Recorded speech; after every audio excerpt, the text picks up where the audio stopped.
your stance on this statement. Men in committed relationships don't need Instagram outside of work.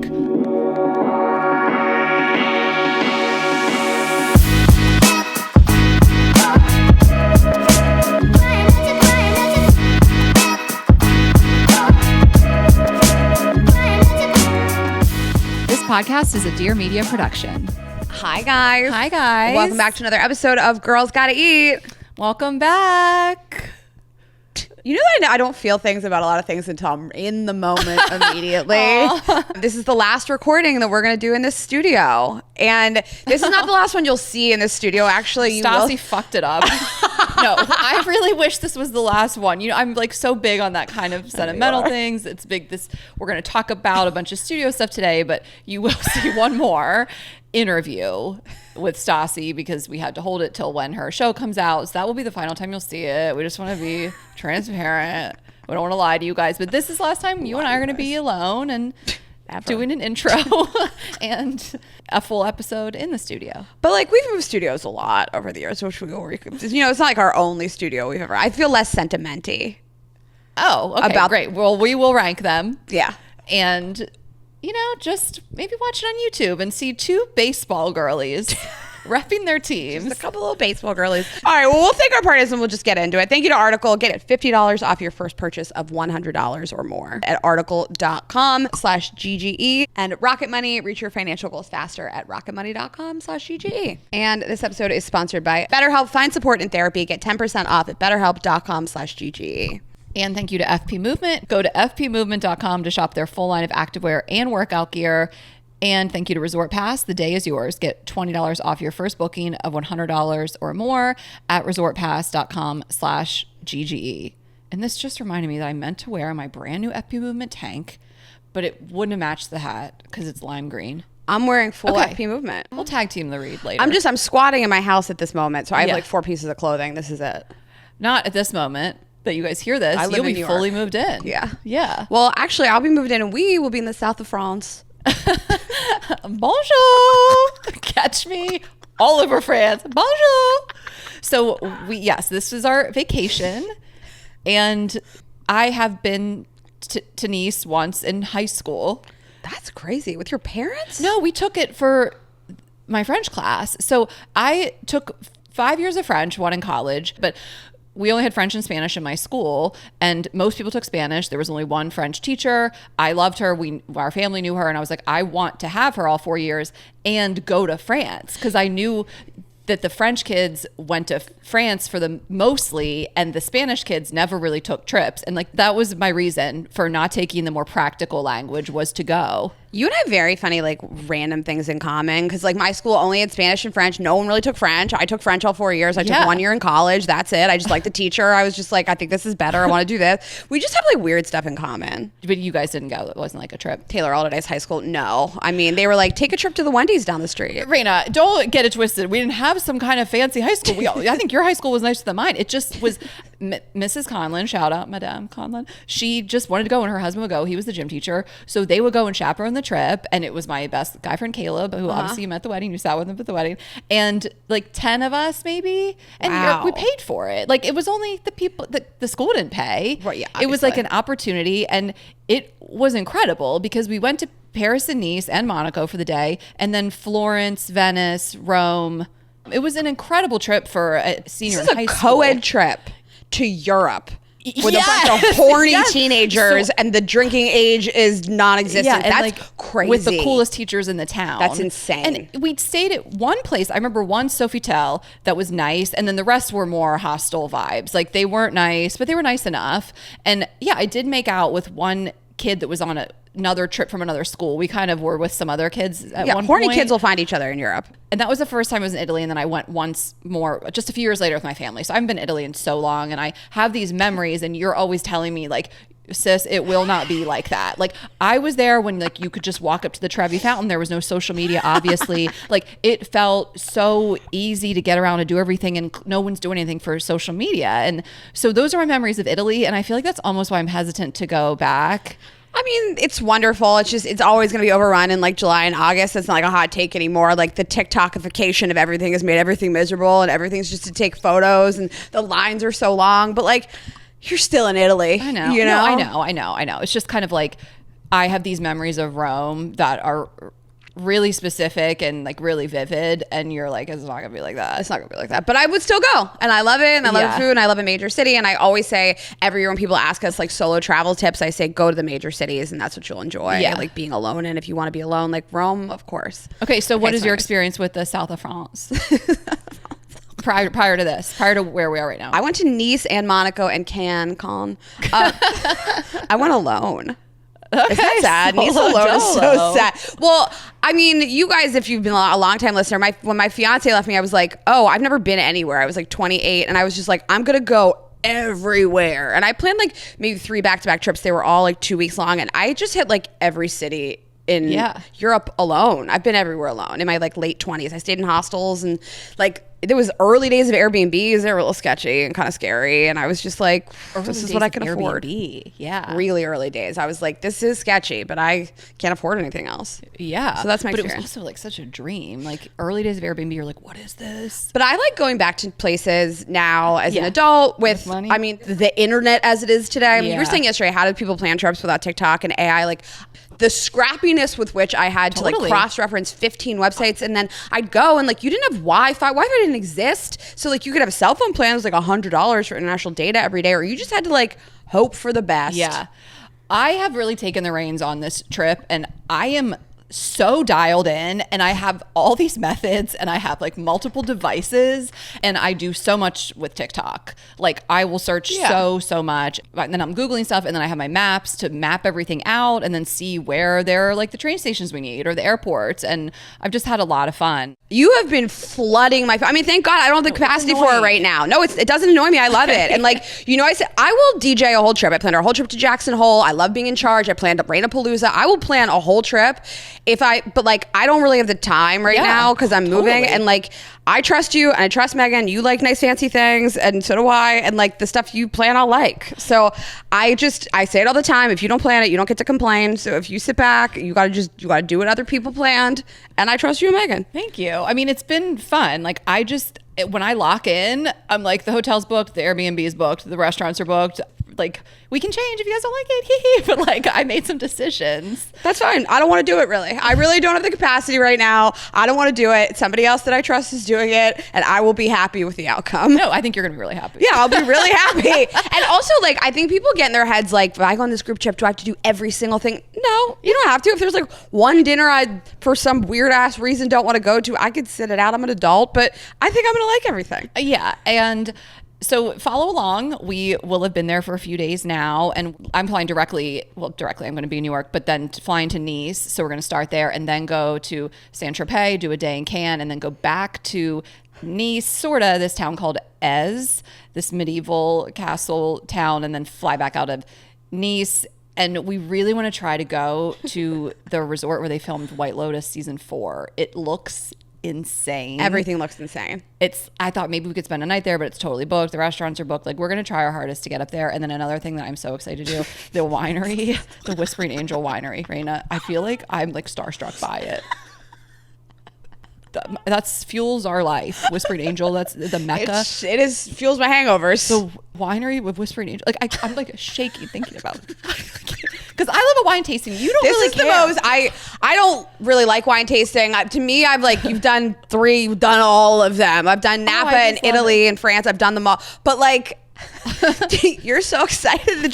This is the most like white girl named Ashley thing that you could do in France. No, but it's still like an amazing rosé winery. It's not like some. It's a beautiful winery regardless. I don't care. Chateau d'Esclans. Also, this is new. You guys are finding out as I'm finding out what we're doing on this trip. So I will never do a brewery tour. I hate a distillery situation, like a tour. I hate those two things. And I also drink beer and liquor, but I love a wine tasting experience no matter what. You and I went to Guinness in Ireland. We've done the top of brewery tours. I'm good.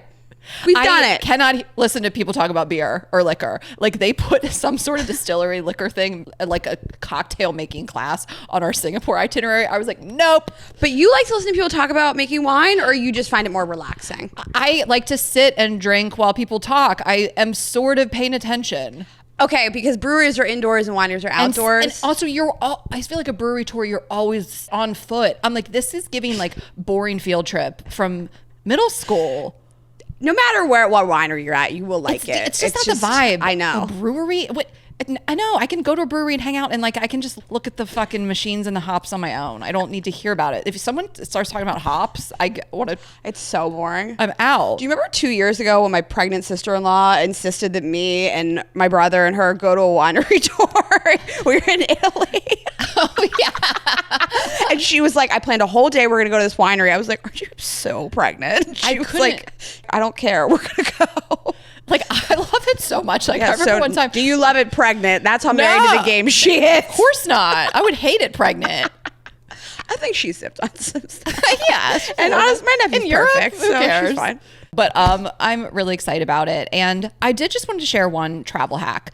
And also let you guys know that next Monday we'll be off, which we always are around the 4th, the Monday around the 4th. And then that we will be back the following Monday, the 13th, and we will recap this trip, and we're going to do a travel episode. So traveling with partners, you guys have a lot of questions left over from when I did the episode with Shashank that I really wanted to talk about with Raina and give advice, like more in the dating area. He wasn't like really wanting to give advice on those types of things, like lots of stuff that you guys asked, and also traveling with friends, and we'll recap our trip and all that stuff. But I just wanted to share like one hack that I'll call back to when we do this episode. But about using the points and getting these flights, like I've always felt like this is a real blind spot for me. And when we've had Brian Kelly on and we've had Tori Dunlap on, I'm like hanging on every word, and it's still been really hard for me to like digest how to do this. And all Tori Dunlap posts, her first 100K is her handle, is like, I'm in lay flat business for $40 because I used points. And she's always like, you know, message or leave a comment, I'll tell you what card to get. And I digest all this information, but I've never quite done this where you transfer the points to a different airline, because her and Brian Kelly are always talking about Air France KLM is one of the best programs to transfer your points from like your Chase or your Amex. Okay. So I transferred my points from my Chase Reserve to Flying Blue, which I'm walking you through how to do it too. Actually, when we finish this up, I will pack the studio up if you do this on my computer. Okay, I'll try, but it's interesting how it works. So you need to first go on and see how many miles, points the flight you want is, which could change. You hope it doesn't, but basically Air France all day, there's like a few that have deals. Like one might be 600,000, 900,000, and then there's one that's like 200,000. So the one that I wanted was 181,000. That's great for a lay flat. That's like a $9,000 flight for basically like a 1,500, 1,800 in points, basically. You know what I'm saying? So I was like, that's the one I want. And I'm messaging with Tori, just like, am I doing this right? I didn't want to bother her. I was like, you don't have to answer me. I know you're busy. And she was like, no, I'm happy to help. And I'm like, I'm transferring from Chase to Air France. She's like, yeah, so find your flight and then go transfer. So then I go into Chase, transfer to Flying Blue, their program. You find your travel partners, and you transfer. This is irreversible. So you're transferring points, and it could take a minute. It can take up to 7 days. Mine was immediate. Literally, I refreshed and they were there in my Flying Blue account. It can take 24 to 48 hours or up to 7 days. I can't imagine that happening. But the flight prices will change. The flight could change. Mine was immediate. They were there in my Flying Blue. So then I booked that flight. But what if the amount of miles changes? And I'm telling her this and I'm trying to comprehend it. She goes, yeah, that's the fun of it. Like sarcastically, like it's a gamble. But this is how I'm getting a flight that would be $8,000 to $10,000 for a business class flight to France for 180,000 miles, which is still a ton, but I've accumulated a ton. And then I'm flying back on a premium economy, and I did the same thing and booked my premium economy for 100,000 points, which is still pretty good. That's only about $1,000 in points if you really kind of think about like a dollar amount. This is a blind spot for me. It is for me too. And then I realized like, oh, okay, you're taking a little bit of a risk here, which may turn people off. Like if you transfer those points and for whatever reason it took a while and then you don't have enough and you're like, what the fuck? So do you transfer more than you need, but then it's irreversible. So then you just have them sitting in there. When I saw they transferred immediately, I was like, what a rush. I booked it. I was like, I'm so proud of myself. Like you see and hear all these people talking about doing this and I've just never done it. I use points all the time, but like transferring what they talk about it, there are some of these airlines where you really get the best bang for your buck, and that's how you fly business to Europe. Wow. All right, we're going to do this as soon as we're Okay, done. so we're going to try to transfer from Raina's Amex, follow us for more tips, Our shared to Amex. Flying Blue, Yeah. and then get you the same flight, provided it's still the same amount of miles. Listen, just stay tuned. People are going to be like, I don't know, I saw Raina's story a couple days ago. She was in economy. Well, I'm also flying. I'm flying from New York. I guess you are too. So I was like, it doesn't matter to me as much. But Yeah, so I'm going to go to New York a few days before, and it's a 7-hour flight to Paris. It's not that bad. And then 2 more-ish hours, an hour and a half to Nice. But the one flying back is longer for me to go to LAX. But I'm in premium economy, and I don't really need to sleep on that time of day. Like, to me, it's the matter of if I really need to sleep, that's where it's like, I really want to do whatever it takes to have a lay flat. all right. Well, Anyway, these are how to do it. You guys follow, again, the Points Guy, of course, and Tori Dunlap, her first 100K. And I think they do this really well. But it's like, even as much as they explain it, you're still sometimes like, I don't get it. And like, you're not alone. Okay, good. Okay, I don't get it. I did it. You're going to do it. No, you did it, and you're gonna do it again. I'm not doing this. That sounds hard. I have to tell you something funny. Like, we can transition into the studio, but I had this very funny conversation with Brittany yesterday, who's like our very good friend, and she was talking to me about podcasting, and we're like voice noting back and forth, and she goes, "You are so lucky. I just like wish I had an Ashley." And I was like, "Yeah, I know, it's great. I have a partner in life to like do business with. It's God, what great." does she mean? And she goes, "No, I just mean like you just get to like do nothing. You just walk into the studio, you just show up and it's done." And I was like, "What?" And she goes, "Yeah, you just show up to the podcast. You don't do anything." And I was like, "I'm sorry. Who told you this?" Not me.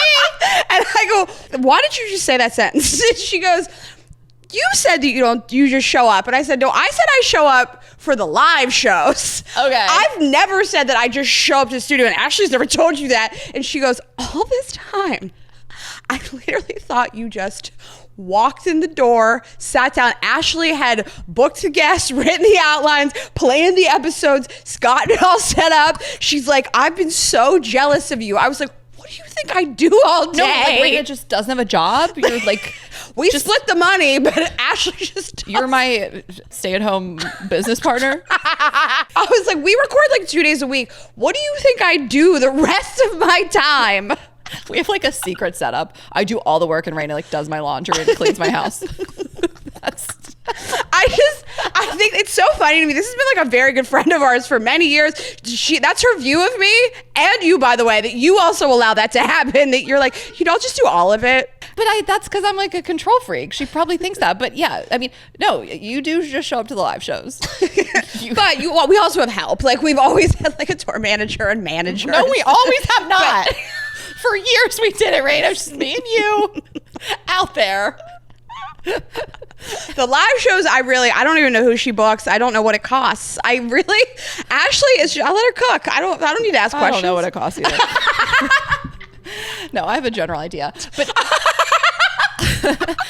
no, so I haven't asked what the live shows cost in 7 years. I don't know. Like, it's worth it. I just, whatever. That's none of my business. The studio, I have always done like the tech, and I still do, like setting up the sound and the cameras for the most part, adjusting them and stuff. But you have managed really the studio setup. Like if we need people to come in here and help with the lights, and like it's really down the middle. Like you do more work on the front end of all these studios that we've moved around, which we'll talk about today. And then I'm usually kind of like do the finishing touches, but you come in here and kind of get set up before I'm even here. And then I do my stuff. I'm the front end guy. You're the back end guy. Well, yeah. I do all the pre-production on the episodes. You do. The post-production. You plan the episodes, and then I get in there and get her done. It's so funny. Like, I don't know what people think that I do all day. And like a couple days on tour, like the last couple stops, I had like, you just love to move. I like to do manual labor. Always moving. I like admin and moving. I am always moving. And returning stuff. I do. Guys, I'm out here carrying this company on my back, and Raina's just returning packages, and they're not even mine. This morning she was like, I'm planning this like trip. Here's like all these links to these hotels and these dinners. And I was like, I'm at Staples buying boxes to go pack up the studio. I think people do just think that sometimes we just show. I think a lot of people at the podcast do just show up. I think they just walk in the door and show up, and they walk out the door, and that's all they do. And that's great for a lot of people. This is our full-time job. I will say, we've gone back and forth throughout the years of having our own space and doing it all ourselves. And then we've had different people. We had Bella, we had Tessa, and then Anna, when we're in New York, will come in and help set up. as opposed to going in a studio, whether we're at Dear Media or Melrose, we've been at WTF, we've used them all, and having it just be all set up, ready to go. They send the files afterwards. Like, we really do just have to sit down and talk. And we've had, issues here and there where we've really had to intervene, but for the most part, we don't have to set it all up. And it's nice. There's pros and cons to both. The way that I'm feeling right now is never say never. I don't know that we're going to do this again. There's good and bad, because like I was working with our studio in New York, and I was like, can I move this date to this date? And What, they were Dear like, Media? Yeah. Yeah. And they were like, no, people have booked this. And Yeah. I was like, can I have this date? And they were like, you can have this date, but it has to be early in the morning. Like, Yeah.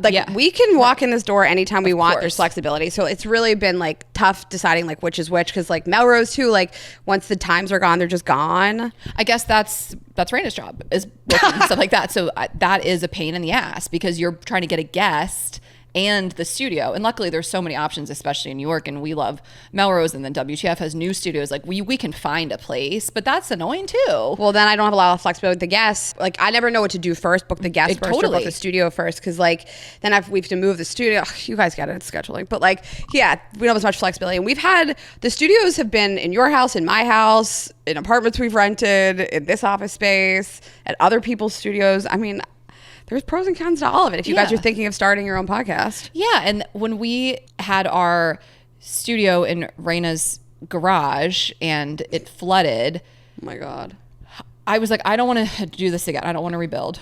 And you were like, I was think like, we oh. should rebuild. And I'm so glad you did. That was when we really took it seriously, and we had someone design the lighting and the look, and it looked so much more professional. It leveled us up. We started dressing nicer. Like the studio set the bar. And I'm really glad you did that. And then this studio is our first like office space. I mean, we're in this kind of office park. It's cooler than that. And we pay rent on this as a commercial space. And it just felt like really legitimate. Mm-hmm.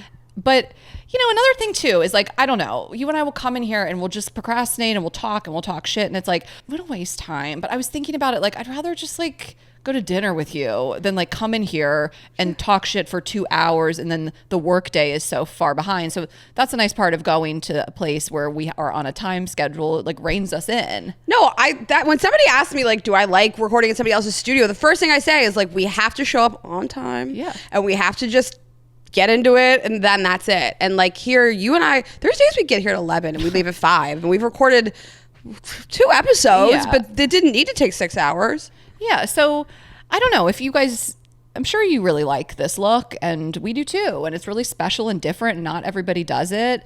And we're not knocking whatever other podcasts want to do. We really saw a few shows early on that built their own studio and really like bet on themselves and spent money to do it and rent space, and that is what inspired us to do that. But not a lot were doing it, and we were like, you know what, let's do that. And that was the motivation for the first one we had.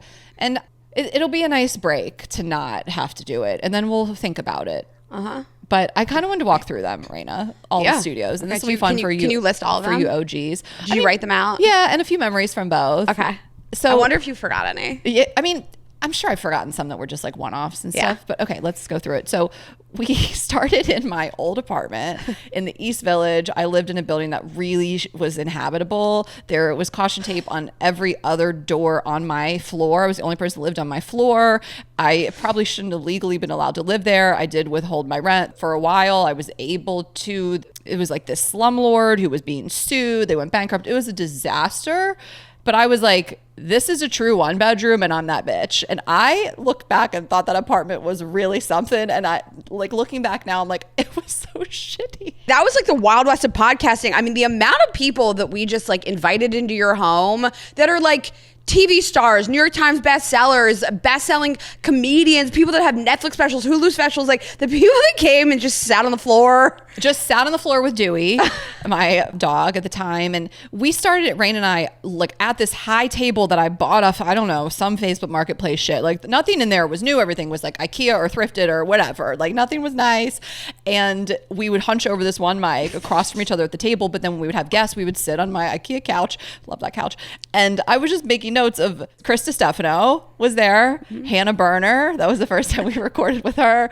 Ari Shafir, Mark Manson. Like, do you have any others that were like, this person's in my house? Dan Soder, who like was really big on Showtime at the time on Billions, and he has all these specials. But at the time, these people also Mateo Lane. weren't what they are now. But we still like looked up to a lot of them, and like Eden Grinchman, who's the host of Top Chef in Canada, like she came. But I just remember these moments, like we'd seen Chrissy D on the internet, but like I hadn't seen him in person. And like he walked into my shitty apartment, I was like, holy shit! I know he's so hot, I'm so horny. I remember Hannah coming in; she was all sweaty. It was in June, and she was like, "What the fuck?" Like it was. We became friends with her. She came to your birthday like the week later. It was just. I just remember these moments, and just people sitting on the floor with my dog. Like I could cry thinking about it. And then in the mix in that time was Mouth Media. So if you guys remember coming from Mouth Media, that was this studio in Chelsea that is probably no longer. I don't know what they were trying to do over there, but they were great for the time being. They let us do whatever. We had a lot of people in there too. We had that guy who broke his dick, who then I decided to be in love with for a year. Oh my God. Yes. I think of Katie Strino, our first female guest, Andrew Collin, we'd Lev. Noah Neiman, Jared Freed, and we lost the audio. And I was like, I don't know if I'll ever recover. Shep Rose showed up so drunk with his publicist, like, you won't tell me what to do. Jared, we did lose the audio for real, but I also remember he shook a cup of iced coffee into the mic the whole time anyway. And so it was kind of like a blessing, and we brought him back in, and then we like knew him more or whatever. But Noah Neiman took his shirt off, remember, in like front of a bunch of people like working in the office. But yes. We had Crispy, who was our first Crispy Shorts, who was You're really from Fuck Jerry Media. And if you guys remember, they made one of the Fire Festival documentaries. So we had him. We had Jeremy Jacobowitz, who's like one of my best friends. Jeremy. Those are a lot. I mean, you guys, we really, if you remember the Shep episode, Shep Rose came on, and that was such a big get for us at the time. And they had like a reunion that day. He'd been drinking all day. They shouldn't have let him come record a podcast. He was on a boat. His publicist texted me, can you go get some beers for Shep? I was like, it's 3 p.m. on a Tuesday. And we've been waiting for hours for him to get off at Grand Banks or wherever they were.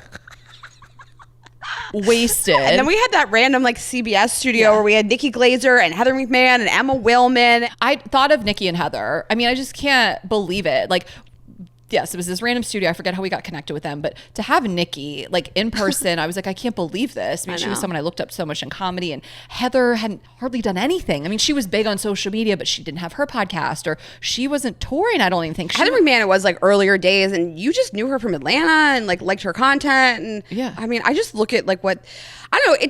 It's really an honor to have met these people 7-8 years ago, and to have watched their careers and become good friends with them, and like watch them ascend to such like a high level. Like it's an honor to have been like part of that journey. And I remember these early days with these people, and like their podcasts would explode, their books, their specials would go crazy. People would start coming to their shows, like comedians, and they would like call us to thank us and say like, your audience has just like stormed my shows. And it's just to be a part of those people's journeys and watch them like on the red carpet hosting the Emmys. Like it's like an amazing treat for us. It really is. That's so special.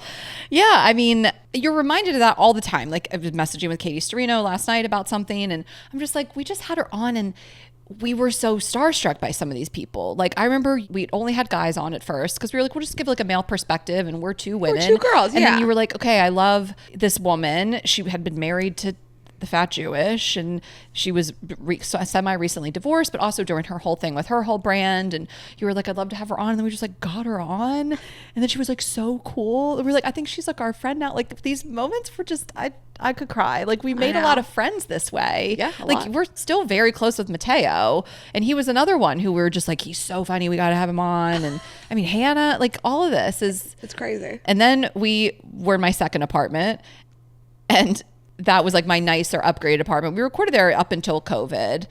That was like fall of 2019. The weekend I moved in, we had Derek Paith, who was on The Bachelor, and then he just like disappeared into the wilderness. Yeah. And I made some notes.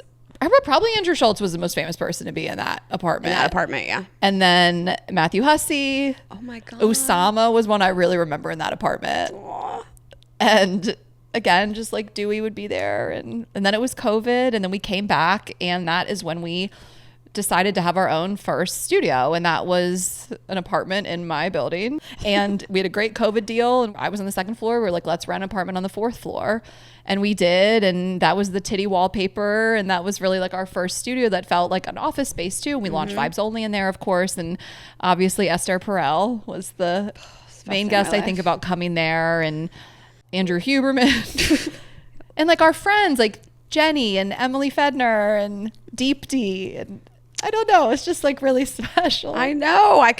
We used to like take all those photos in there. We had all those Polaroids of everybody. It really was so special. I feel sad if we like miss anybody. To shout them out. I mean, there's just so many. Yeah, I'm just like what pops into my head when I remember those moments. And then, we moved to LA, and we were in Raina's garage, and then we mentioned we had to rebuild, and we leveled up, and then we're here. It's a nice walk down memory. And thank you guys for always like being here on the ride. And, we always want to be looked at as people that like uplift other artists and promote their projects, and to watch them ascend and to still be friends with them is really it's so nice for us. It's funny though, because all of those studios, no one like knew what those looked like. Like we didn't have video. So like I think people have seen my second apartment, my nice apartment. Like we would cut clips, and I think we started video there. No, Jeremy texted me a photo of this the other day, because remember Jeremy came over and helped us set it up for the first time, and it was kind of recently, like the anniversary of that 5 years ago or 6 years ago. We started full YouTube in 2022. Full YouTube, but we recorded full episodes. We would record episodes and just like whole for episodes. Clips. I don't know what we were thinking, but it's just like I am thinking of like if we had full video back then in my first apartment, like on that IKEA couch, just crushing. It was a nice shape to record podcast on. It was an L shape. I loved that couch. That was so comfy. It was not that. It was kind of like firm. I love that couch. It was great. In LA, we got chairs, and I like that. And in this studio, we had Mel Robbins. I mean, most importantly, we had Harry Jowsey, and that was the horniest, one of the horniest days of my life. Do LA. What happened here? I don't. Take it away. That's it. Harry Jowsey. Harry Jowsey is the only thing that happened here. We've had huge guests in LA. Huger than Harry, though. I'm trying to think. And we had Heather in LA back. That was in my house. I think Matthew Hussey also came to my house. Jay Shetty, we did at his place. Yes. Who else was I like really nervous about that came to my house? Oh, Tyler Cameron was in my house. Actually, I was so nervous. I was just like sitting in my living room with him. Like, I don't know what to do. So many people. Harry Jowsey and Tyler Cameron is the horniest I've been on this show. Same. Laura Wasser, but that was on Zoom. That's the horniest you've been. I don't know if I can handle Laura Wasser in person. My girl crush. She's a famous lawyer, divorce attorney, but we did her on Zoom. Maybe one day we'll have her in person. Maybe we'll do her in person one day.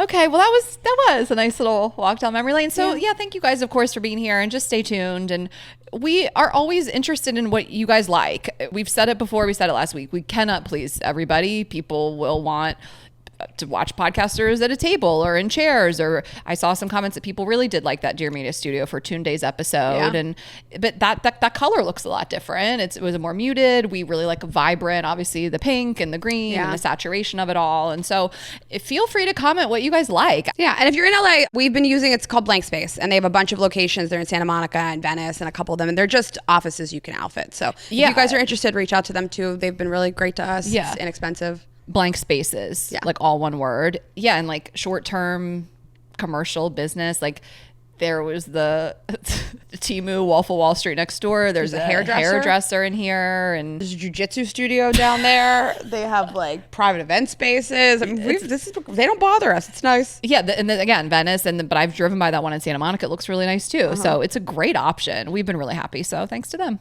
Yeah. All right. Well, we'll thank our partners, and we'll just get into our like main topic today. So I just moved. So what better time than to talk about furniture? Article makes it effortless to create a stylish, long-lasting home at an unbeatable price. I mean, I just love their site. Ashley and I, like our homes, it's so important to us to make them look comfortable and chic. My house in Venice is obviously very coastal, so that's how I had outfitted it. But in New York, I wanted more colors, a little more edge. So at Article, they have mid-century modern, they have coastal, they have Scandi-inspired pieces. When you go on the site, if you're like, I have no idea how to outfit a whole room, they'll show you. Their Instagram is great as well. They really take great care in like curating these collections. Everything's high quality. The packaging is great, the weight and feel of everything. And since it's summertime, you know, everybody's redoing their outdoor spaces. It's hard to find like really nice high-end furniture. So I love what they have. I like this Elise, Elise lounge chair and ottoman bundle. And everything that they do comes in like different fabrics, different finishes. So there's a lot to choose from. And in terms of like price points, look, feel, all of that.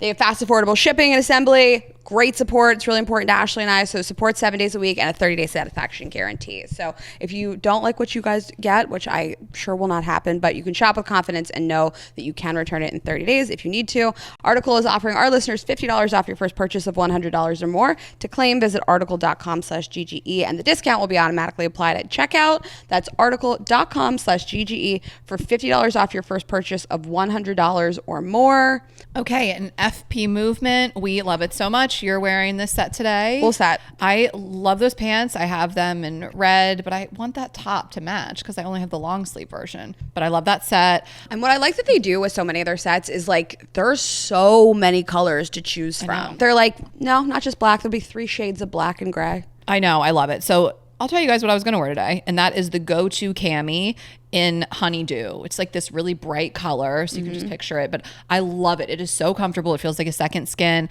I also recently got the Varsity Blues short. I've talked about their bike shorts. I love them so much. I think it's called the Never Better bike short. It's the best bike short I've ever worn. The Icon tee, I got this too, just like a big oversized t-shirt. You could wear it over a pair of bike shorts or even like to sleep in it, but this stuff is just great to wear out. Of course, it's great for your workouts, but it's not just for the gym. We travel in these sets. The Hot Shot crossover set we love. If you want to go to brunch, the farmer's market, take a walk, you're just going to look cute doing it. This is Free People's activewear brand. If you guys didn't know that by now, and again, I was mentioning shorts one time that we talked about them before. Like shorts are not always so easy to find, like the way they sit on your waist and the way they look, and they have great shorts. The water resistant Coastline hike shorts, the top rated Carpe Diem shorts that has a built-in brief, sweat resistant design, and the most flattering ultra high rise waistband. Everything's really flattering. We love it. These buttery soft feel on the bike shorts, and we're just such fans. So you guys can shop the full line of activewear and workout gear at fpmovement.com/GGE. Again, visit fpmovement.com/GGE to shop their full line of activewear and workout gear. Okay, so we're going to get our topic for today. This was inspired by a friend of ours who also has been on the show twice, Allie Colbert. She was on Subway Takes, which is just a great Instagram series. Yeah, we'll play it for you guys. Okay. So what's your take? I do not think straight men, especially married men, should be on Instagram. 100% agreed. Unless they are working. Unless they're working. Instagram is a dating app. If you are a man on Instagram, you should have a private profile. You should have less than 200 followers. You should have posted twice in your life 8 years ago. Hell yeah. You should not be able to comment. You should not be able to DM. Yes. No fire emoji to someone's story. Liking someone else's photo is cheating. Yep. You do not need an explore page. You're not a f***ing astronaut. Go explore the family you started. If you are in a relationship and your explore page is not fishing poles and hiking boots, it's over. It's done. What is an explore page for? You have 2 children under the age of 12. I'm with you. You're a grown man Literally sending get a life. fire emojis. How do you live with yourself? And to people that you don't know. It's cheating. It's not LinkedIn. No, you want to f them. It's really inappropriate. I also don't think men should be tall. Okay, well, Allie, relax on that. I was just running a set, you know? No, I know. I love that. It's very funny. Like, I was thinking, what is the elite social media for men to have? It's LinkedIn and LinkedIn only. But if it can't be that, I agree. Private profile, couple hundred followers. Well, That's what Shashank was when you met him. yeah. Private, not a lot of photos. Totally. Now he's a celebrity. Stop. Don't even. I really thought about this. I think what Ali said is really funny, Yes, but there's let's much go nuance back. to it. And we are going to get into it. We polled you guys. We had like 20,000 responses from the polls. You guys are always so great and open about like, where's the line in your relationships and what do you think is okay? And there's so much nuance. And I wrote down this line, the same behavior means different things in different relationships. So like I've had partners that I've been like, sure, like and follow away. I don't care. They post me. They are on my Instagram story. They repost every time they're on my Instagram stories. I don't care if they follow a few people or if you're like, it doesn't mean the same thing as a partner who is actively hiding you, not posting you, not reposting your stories that they're in. Like, is there a record of me being alive on your social media? Like, are you secretive or not? Like, it's a whole ecosystem in a relationship. Like, Shashank I mean, I think he could follow whoever he wanted and like people's stuff and comment. And you would just be like, that's cute. I talked to him about this, and I was like, what's your history with this? Have you ever had a partner that you did something they didn't like or whatever? And he was like, no. Like, he follows his celeb crush. She's an actress named Madeline Pesh. I'm not threatened. But he was like, I would never comment because I wouldn't want you to scroll and see it. I don't need to comment. Mm-hmm. I said, will you like her stuff? And he said, if she's fully clothed. And I'm like, okay. Like, he had answers like locked and loaded. He was like, I would never want you to see me comment on any woman's Instagram. Like fire emojis or anything. He wouldn't even think to do it. Well, you have to ask yourself, what's the point of this? There's only one reason why. You could be passively attracted to anybody that you like. Go for it. You can't be actively participating. Yeah. That's bizarre to me. And I want to go back a little bit to Allie's take, which is extreme and it's meant to be funny. And we think it's hilarious. But there is truth in it. Yeah. Because we do use Instagram as a dating app. That's not controversial. And as you should if you're single. Shashank DM me before anything, like just to be clear. So I think her take is really obviously people in long-term relationships and dads.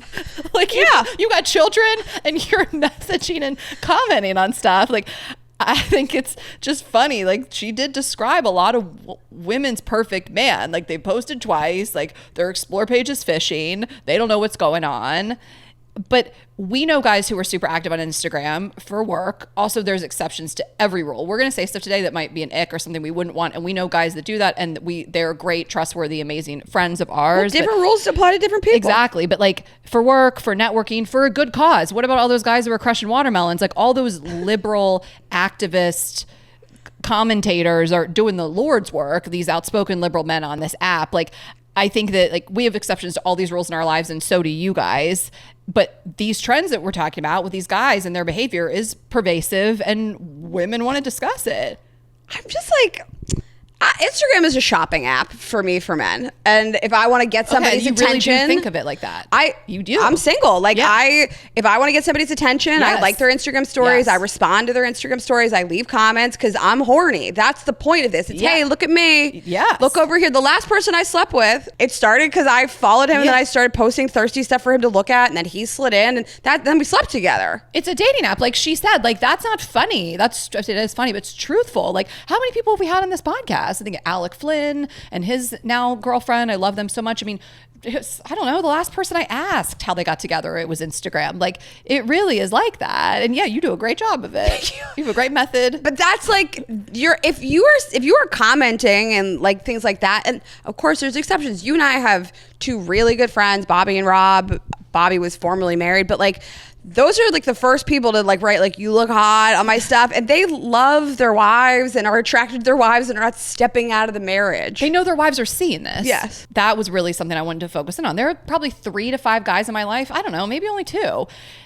that have the purest of intentions, and they know I'm not going to read it weird. Like there's a few things. I'll just use Bobby and Rob again because they'll flame emoji us all day. Like they know we don't think anything of it. They know their wives or partners will see it, and they know our partners or past partners. Like I'm thinking of this one guy who used to really be in your DMs a lot, and he was married, and we knew his wife too, but it was a little flirty for private DMs, and I think he just liked you. I think he wanted to be your friend, but I would not want it from my husband. Also, the volume of messages like was a lot. Like it wasn't like he saw something that was so specific to him and he was like, that's my favorite XYZ. I know that chef at that restaurant. Like it was.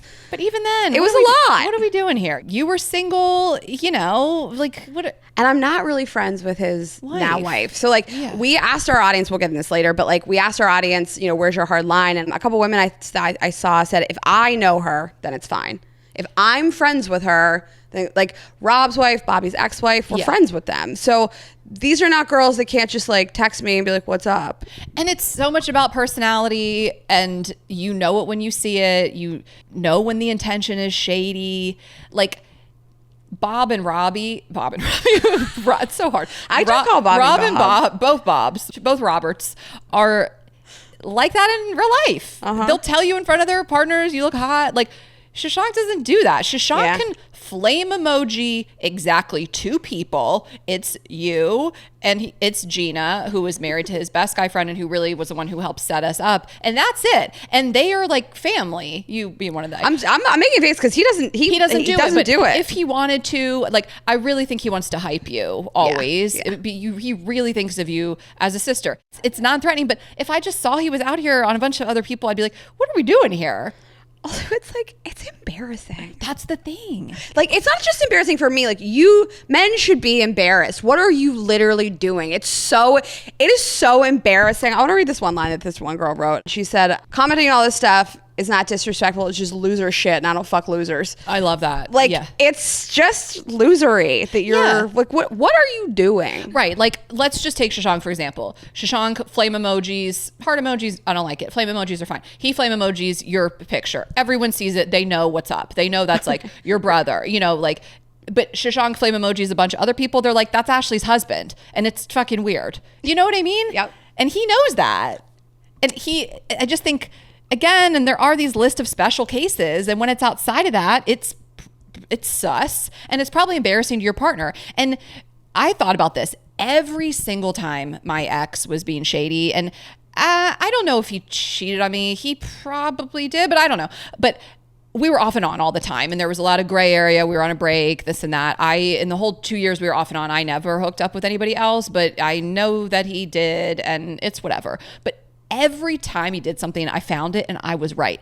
Even the girl he dated after me, I'd clocked her months prior. Mm-hmm. I found every single girl. And by the way, when we were going through our 2 toxic years, you could see people's likes on Instagram, which was a crazy time. So there was that. But like, I would notice a new girl in his likes or comments and I go to her stuff. And like, I was right every single time. Like, this is so real. Like, guys, when they're commenting, they're like not on famous people, non-famous people. They're like, buzz, here I am. I might be single one day. Yep. Why else are you doing it? That is the only reason you're doing it. You just need validation. And listen, I understand that like people need validation. And there's tons of relationships that people go home and feel like their partner does not see them and does not sleep with them, doesn't compliment them, it isn't appreciative of them. And I'm not talking about those people. And you should go to therapy or break up if that's the case. But like, I don't know. I think it's just putting like a Band-Aid over a bullet hole if you're going to try to get this external validation. And then what, by the way? Then you're just strike up a conversation with somebody. And then what are we doing? Part of it's just like, here I am, just in case. And we have a friend who she has since broken up with her boyfriend, and she noticed this at the very beginning.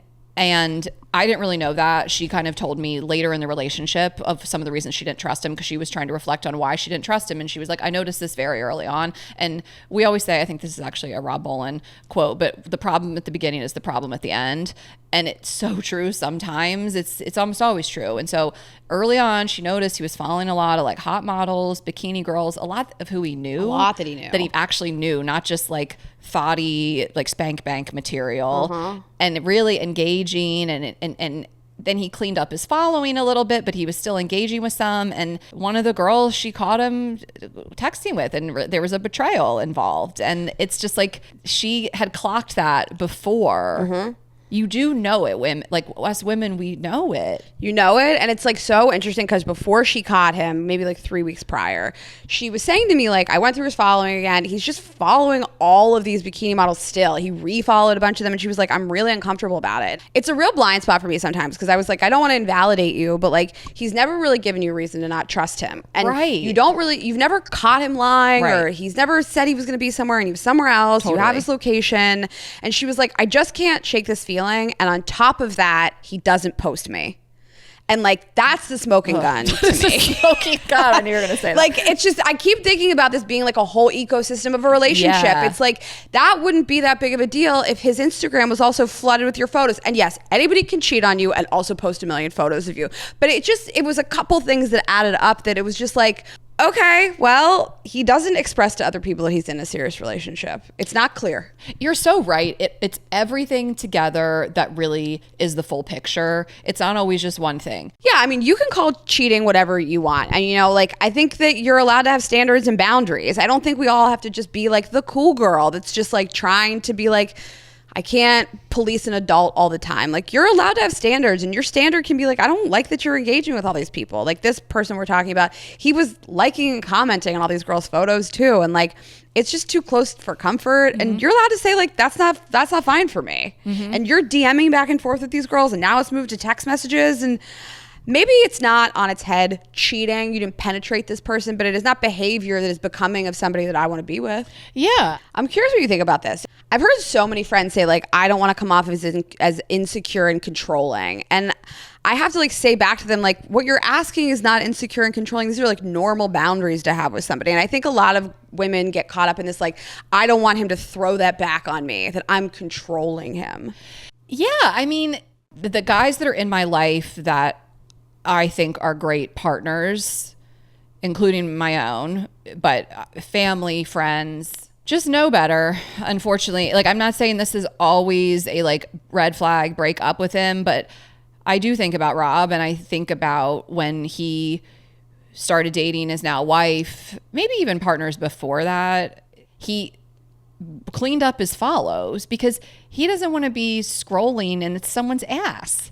You know, like, he was like, I followed some of these models and ass and titties when I was single, and I don't anymore.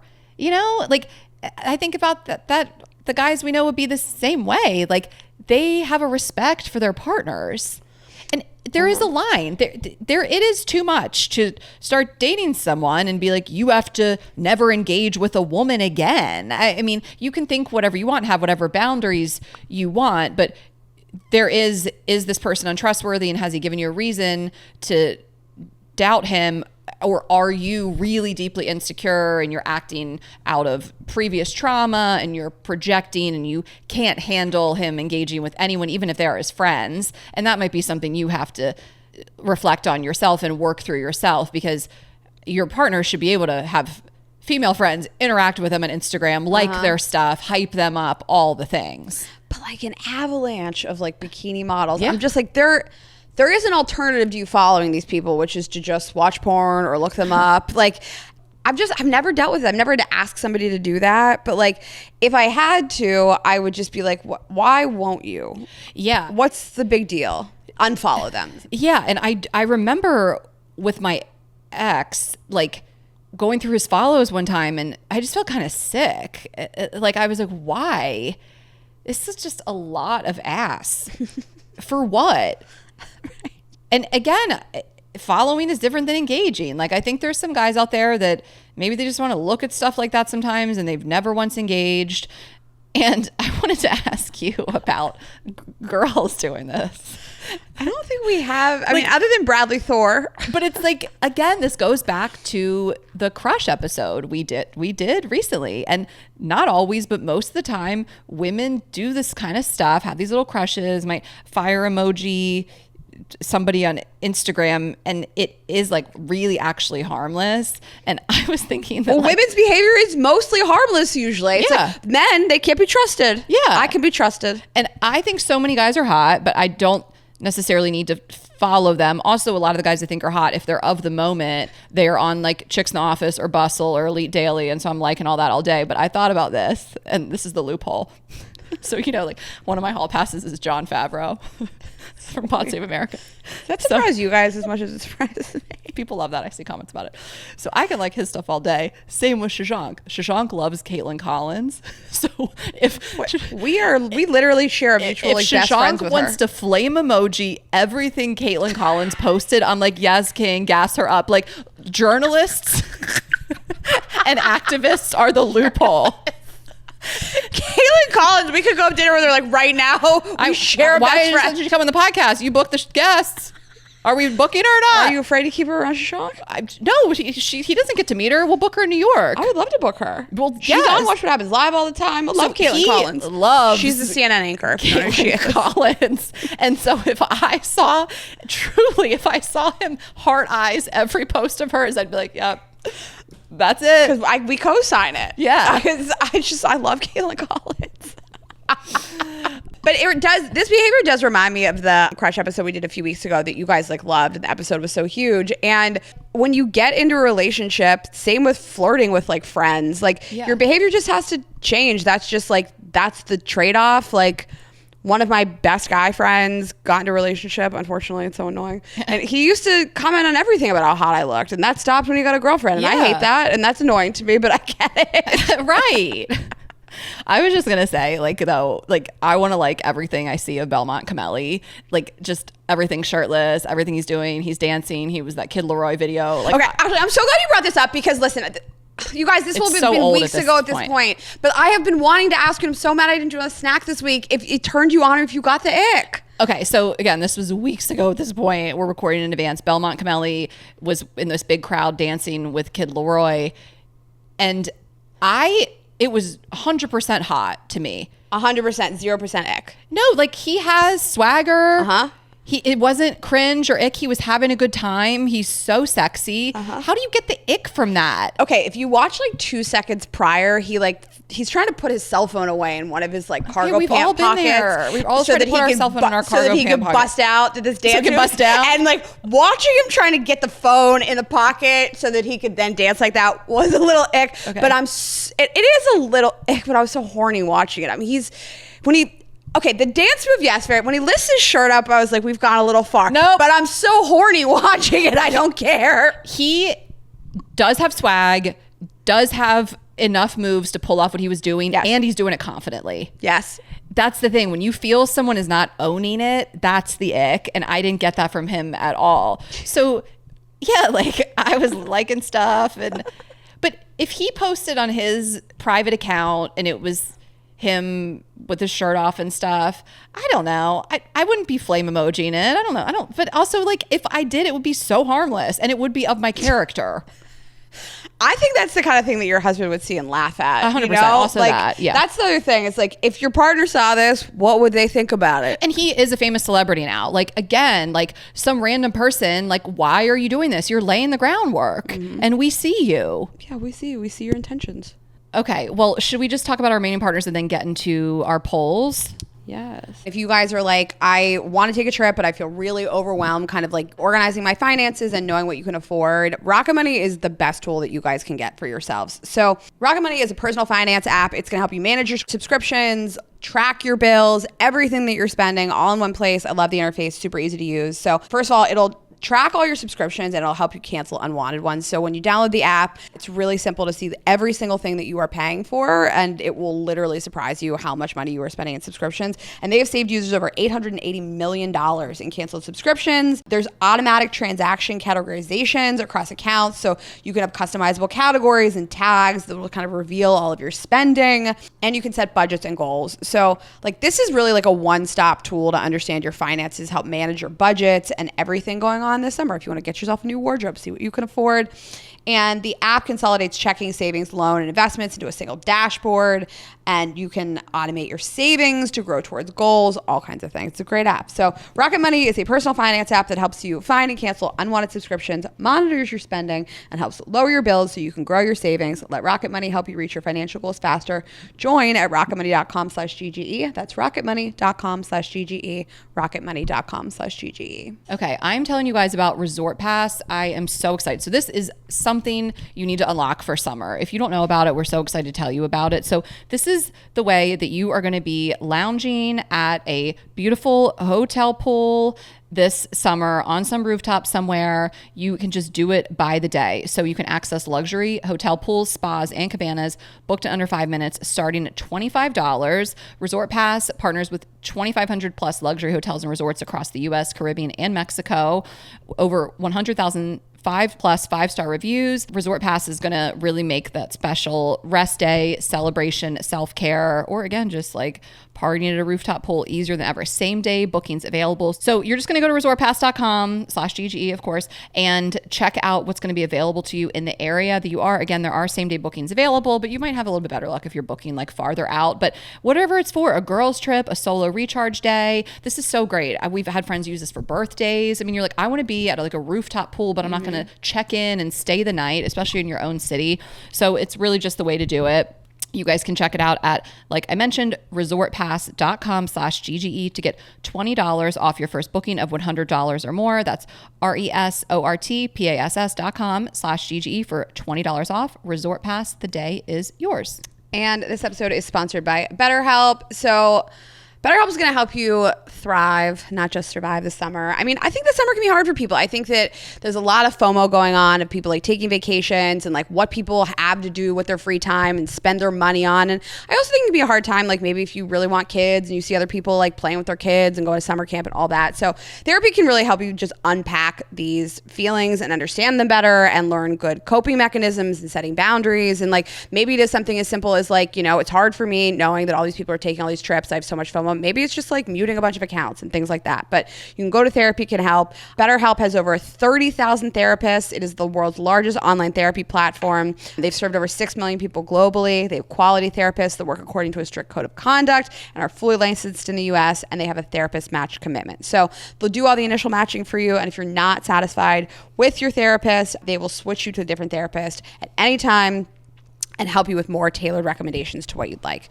You don't have to say yes to everything this summer. Find support and therapy. Sign up and get 10% off at betterhelp.com/GGE. That's betterhelp.com/GGE. Okay, so we surveyed you guys. About 20,000 people responded. Our surveys are real data.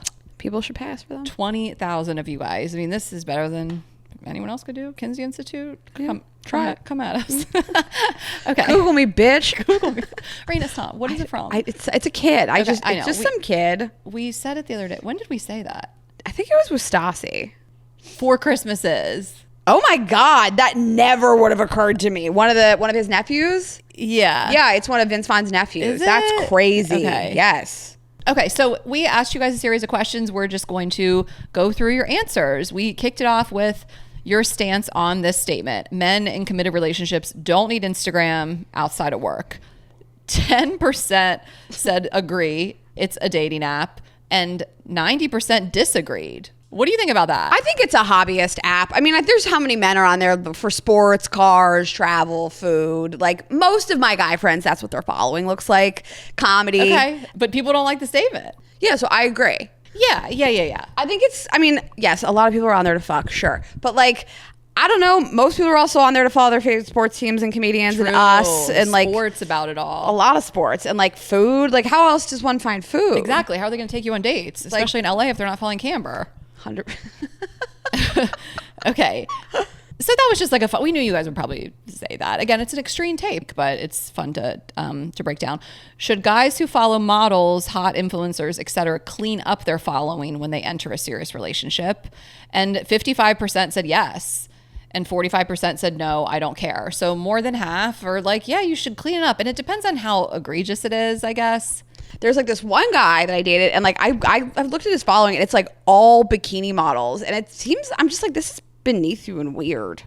Like, do you need to follow all these people? Right. And if we were in a relationship, yeah, I'd ask for this to stop. It's embarrassing to me that my friends go to your follower list and see this. And see that, because when you just glance at someone's follower list, you know it's so much ass. It's so much ass and titties. It's embarrassing to me. I mean, I don't want my friends to see that on your... It's not even so much about me as much. Right. It's embarrassing to me. Right. Okay. Is following bikini models while in a relationship disrespectful? 28% said yes, always. 7% said no, follow and like away, and the majority, 65%, following is fine, engaging isn't. That's probably where I fall. Because we also want to support these women, you know. OnlyFans models are people too. But yeah, I mean, we want these women to get their bags. Maybe not from our men. Yeah, not from our husbands, not from our men, but you know, we don't want to take away from them. Also, I mean, within reason, it's fine if you follow like a few of these people. You can't be engaging with them. Stop it. If your partner asked you to unfollow certain accounts, would you? 25% said yes. 5% said no. Really hard line there.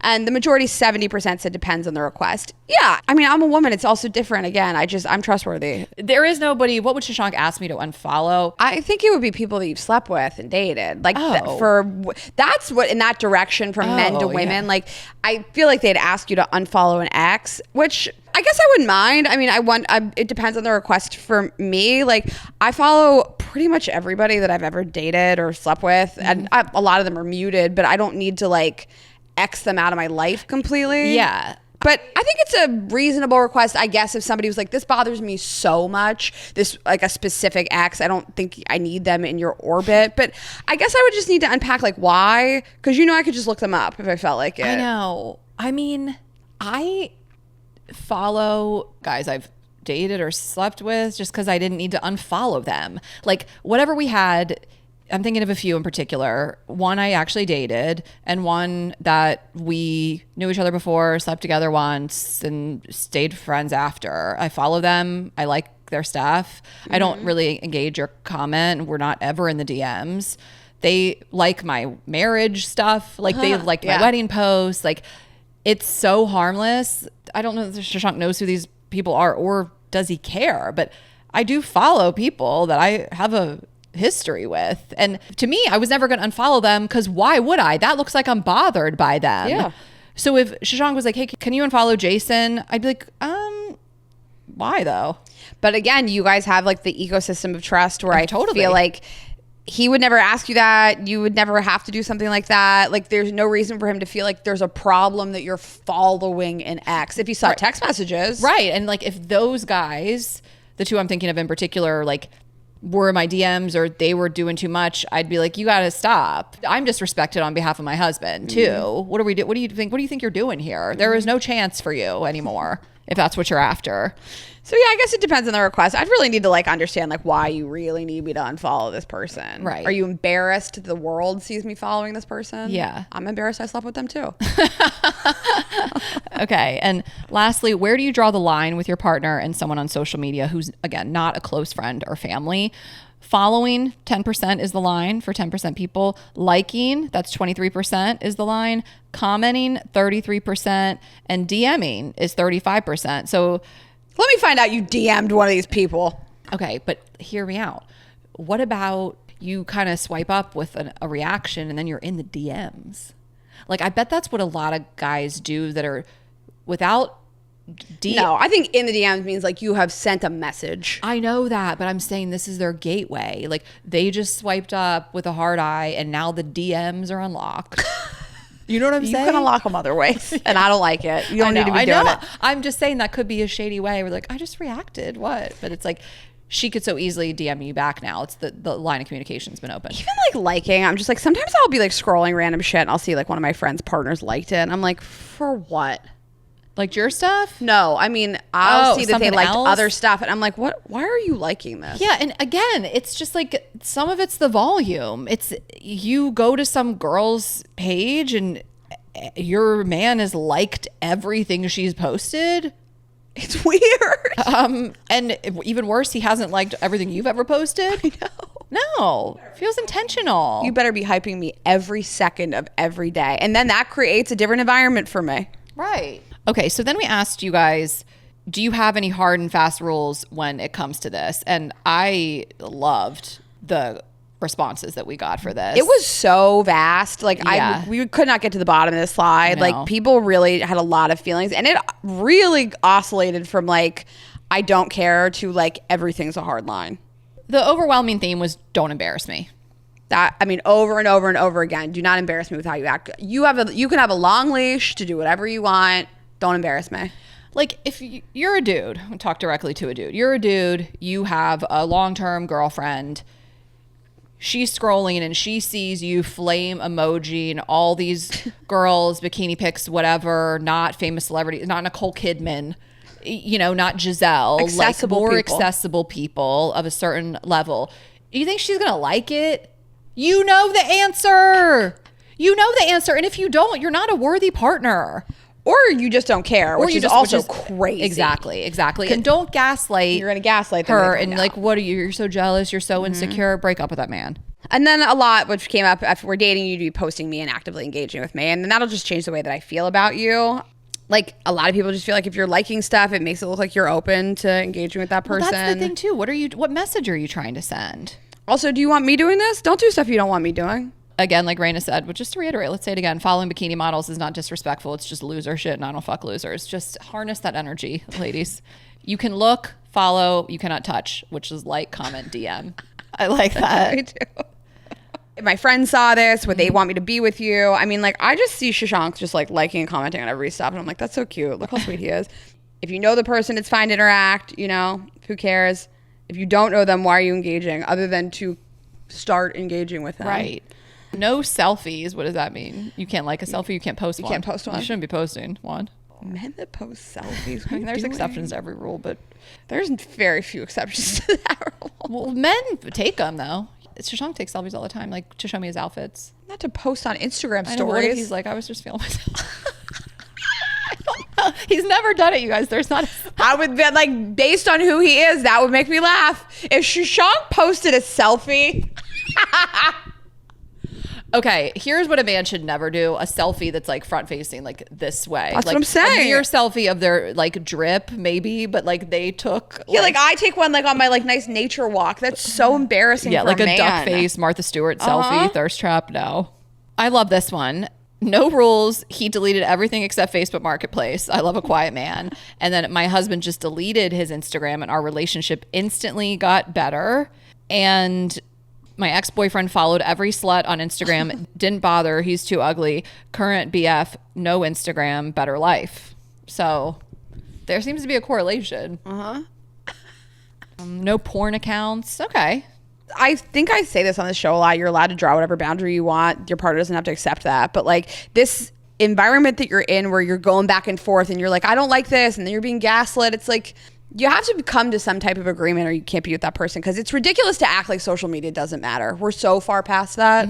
And this is when you can check yourself with your friends. So find your most secure friends, maybe your older friends, maybe friends that are kind of like us, and ask them if you're being ridiculous. Because sometimes you don't know. And especially if you are in a relationship that has some toxicity or already has some gaslighting, and this person has made you jealous and insecure, or that's not the case, but again, you have that previous trauma and you feel a little warped and you feel like you can't necessarily trust your gut and you don't know what's normal. Ask someone that you really look up to and respect that maybe is in a secure relationship, or they don't have to be, they can be single, but just be like, am I being crazy? Is this normal to want this? Is this out of pocket? Can I ask this of him? Like, you don't have to be on this journey yourself in terms of determining if this is a boundary that is socially acceptable. Like Raina said, you can have whatever boundary you want, but I think this is always worth checking with your friends. I'm laughing because our friend checked with me and I told her she was overreacting, and look what happened. Ha ha ha. Oh my God. But I really liked him, and he hadn't done anything that was like that crazy, but she was right. And I also like, you have to remember your friends know their partners better than you do. So, I mean, I'm also not going to invalidate my friends. If you feel like something's going on, then I believe you that you think that something probably is going on. When she told me this, I had to be like, that sucks. And I gave her the example of Rob, who I'm like, most trustworthy guy, husband we know, and used to follow a lot of these types of accounts and has since dialed back, and it was when he was younger and stuff like that. But I also had the experience with my ex that he was shady, and so it's just like I really validated her, and it was like a who's to say type situation, because there are two types of guys. There's all kinds of types of guys. Well, that only lasted like 2 more weeks, so I was wrong. If you have to have rules for your man on social media, he does not respect you. I mean, that, again, a little bit of an extreme statement, but that's what I was saying earlier. Like, the guys that really respect you know how to act. Yeah, I haven't had to have conversations like this with people that in my gut I trusted. The people I've had the most serious long-term relationships with are people whose phones I would never have thought to look at. I wouldn't have looked at their social media. But I have been the girl that is hacking into your social media, reading everything, crying, accusing you of stuff. And every time I was right with those people. And I know the other ones didn't cheat on me. I mean, I guess there's a possibility, but like they didn't seem like those kind of people. And I never did it. And I can be 2 people in different relationships. 100%. Well, let's go through some of these emails that really caught our eye. Again, thank you guys always for sharing. These are vastly different topics. I'm excited to get into them both. Can I tell you something funny about our emails that just always makes me laugh? Is no one, it doesn't matter what we ask you guys for, every single email starts with, I love you guys and you changed my life. Like, you guys could not be more wonderful. Like, you're writing emails about ridiculous shit and sometimes stuff that happened 20 years ago. And every email starts with, I love you both so much. You changed my life. So, you guys are so funny. The send-offs are always is funny? Somebody just wrote, thankfully I moved back to Boston. Shout out to Sparkle Eyes. Like, you guys are just so funny. I love your emails. They're so special. I know. Okay. I really do love you guys. It'd be funny to start an email like, you guys are okay. But anyway, I really wanted to send this in.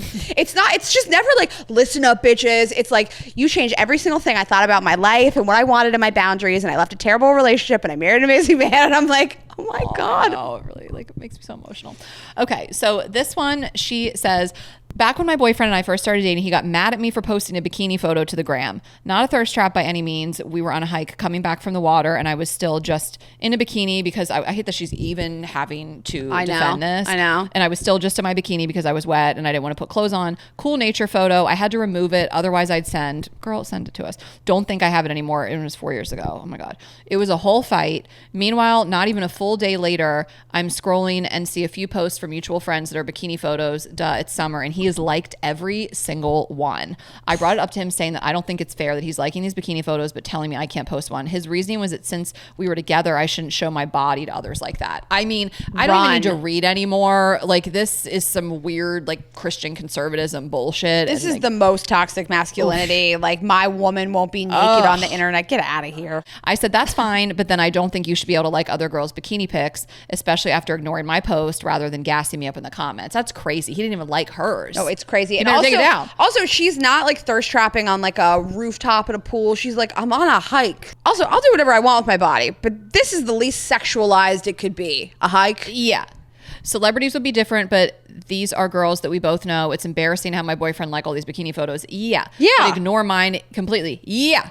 What are your thoughts on this? This was 4 years ago, early in our relationship. However, wait, is she still with him? Oh my God. This is her. I just assumed this was her ex. Sis, we gotta talk. Did I go too hard? No, we get emails. There's another one I didn't put in here, and she was like, "So 13 years ago with my now husband." And it's like, blah, and it's like the whole email's like she's still married. I'm like, oh no. Okay, well, you know what? I was authentic to me, and I keep all this in. I was authentic to me. Okay, what are your thoughts on this? This was 4 years ago. My thoughts is that you were authentic to you. However, I know he would still not like me posting a photo of my bikini without him in it. He's a bit on the insecure side. Dad cheated on his mom. I've tried to get him into therapy. Okay, so it sounds like things maybe have gotten a little bit better, and what happened, I'm not walking back what I said.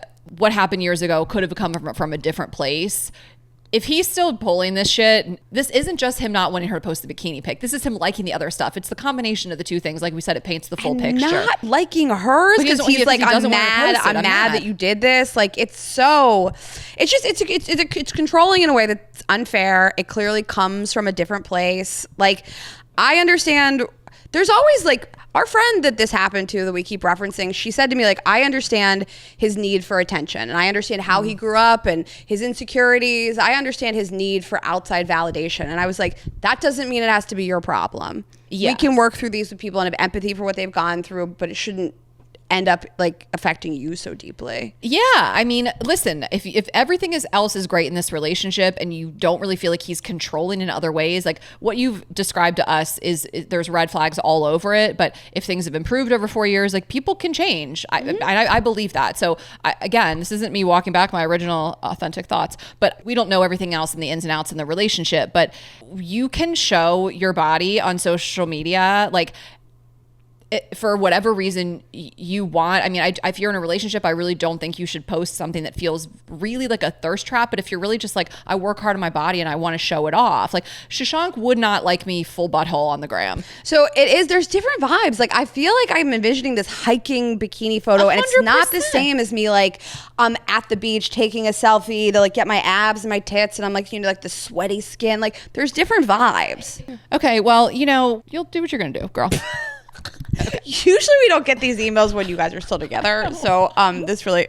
Thank you for sharing, of course. And we just hope he's like changed. I mean, it's like we saw a real redemption of Zach on Mormon Wives. I was literally thinking of Zach, of course. If anybody's listening to this and didn't think of Zach. Yeah, I mean... And again, this is a reality show. It's been edited. And well, that was a real villain arc because he was so young. Also, he was raised in the Mormon church. He was like 23 on the first season of that show. And I think he just got exposed to better ideas. Yeah. The thing I don't like the most about this is that he was liking other people's stuff too. Because like I can understand of him if there's somebody with this cheating trauma with his parents, and if there is some sort of conservative upbringing, you see your partner in a bikini and you're like, that's a sin or some shit, but he's liking other ones, that gives like, I'm allowed to do, that's giving like manosphere, 100%. one-way monogamy type stuff. I'm allowed to do this, but you can't. Yes. Okay, do you want me to read the next one, or do you want to go for it? No, I don't like to read. Okay. This one's a little different tone. So I'm writing because I've become concerned about the public social media activity of my married brother. Over a period of time, I noticed that he has been leaving comments on Instagram photos of women, the OnlyFans looking kind, that go beyond casual compliments. Rather than simply liking posts or leaving fire heart emojis, he has publicly written statements such as calling someone the most beautiful girl in the world and claiming that he has sent her a gift. Seeing these comments surprise me because they appear to be openly flirtatious and are visible to anyone who views the post. My concern is not based on a single isolated interaction, but on the nature of the comments themselves and the potential implication for his marriage and personal well-being. I know my brother tends to avoid conversations about stressful or emotionally difficult topics, so I've been hesitant to raise the issue directly. At the same time, I worry that this kind of public behavior could have unintended consequences, whether in his relationship or if he is interacting with accounts that are not genuine. I brought this to the attention of my sister-in-law, but she seems to be on the side of boys will be boys and it's his money so he can decide how he spends it. Should I be concerned if she's not? Okay, I didn't, I glanced at it and thought I had my take, but I didn't know she'd already talked to his wife. I want to talk to the wife. I'm surprised. I've never heard a woman be like, it's his money. Let him send gifts to these women if he would like to. I mean, if that's your brother's relationship and the wife's fine with it, then that is none of your business. You're totally in your right to be like, this is embarrassing our family. Yeah. I see this and it's embarrassing and it's gross. Also, I'm curious how she's finding these comments. Like, how is she finding them on Right, these because it's not accounts? the days of old where you could see this stuff in a feed, which still, I can't stress enough, was so insane those days. That was crazy. Like 2015. I'm curious how she's finding this out, but like, yes, okay, if the wife did not know about it, I think you're totally within your right to say to your something brother, and it should be pretty easy, like, hey man, I noticed this and it's fucking weird, and it's better that I say this to you than your wife. Again, it's one of those things, if you never know what's going on in someone's marriage, but I know what's going on in my brother's marriage. I know that they're in a monogamous relationship. I can't even picture this scenario, but if I saw it happening, I would assume something was going on with them, and maybe like parenthood had gotten to them, and I would be like, Matt, what's going on here? Is this like some outlet and you need validation? Like, you can talk to me. I'm your sister. I love you. I wouldn't want to see this as your wife. Is Steph aware of this? Has she seen this? Is this an agreement you guys have going on? Because if not, this is coming off as disrespectful. Like, I would absolutely confront him in a kind way, but like, I don't really see the point if the wife knows, but it sounds like maybe she can't stand up to him. I don't know what they got going on. But it's still like none of your business. You talk to the wife and that's it. She's like, it's his money and he'll spend it on OnlyFans models if he wants to. Okay. Well, yeah, because I glanced at this email and then you said like, that's none of my business. And I was like, that's absolutely my business. I'm going to say something to my brother. But now I see that like, it's interesting she went to the sister-in-law. It's just your standards for your own relationship are not other people's standards for their relationship, and you can't force them on other people. And like, I would like to say to women, like, have standards for how you're treated, you know, but not everybody does. I think that like we've seen everybody on the cast of Summer House scream at Amanda Batula, have standards for 10 years. She's not going to. I mean, it's also, this is a little bit of a difference between friends and family. Like, in my family, you can say this shit. If my brother can talk out of turn to me. He can say some shit to me that I would say that's none of your business, and he still would say it. Like, there was a fight we had years ago where I was going to do something and he really came at me, and he was right, but I didn't want to hear it in the moment. And he really was like, please don't do this thing I was thinking of doing. And I got so mad at him. It was such a fight. My mom had to get involved. And like, he was right, because he was like, I think you're about to make a mistake. And so close siblings, close family members, I think you're allowed to be like, I'm seeing this thing and I got to say something. We're family. And it is better you than somebody else, Yeah. than their partner. Right. All right, well, we solved it. You're welcome. Okay, guys. Well, again, last full episode in the LA Venice studio. Thanks for being along on the ride. girlsgottaeat.com, Girls Gotta Eat podcast, Instagram and TikTok. I am Ash Hess on Instagram and TikTok. Follow along our trip this week. Follow along with Raina.Greenberg on Instagram, RainaGreenberg.com for her tour tickets for the fall. It's coming up. And subscribe on YouTube, watch on Spotify, full video or YouTube. And we will not see you Thursday. Look at me. We are taking off the 2nd and the 6th for the 4th of July holiday. So we will see you guys on my birthday, July 9th, for a snack next week. Have a great week and weekend, guys. Yes. Bye.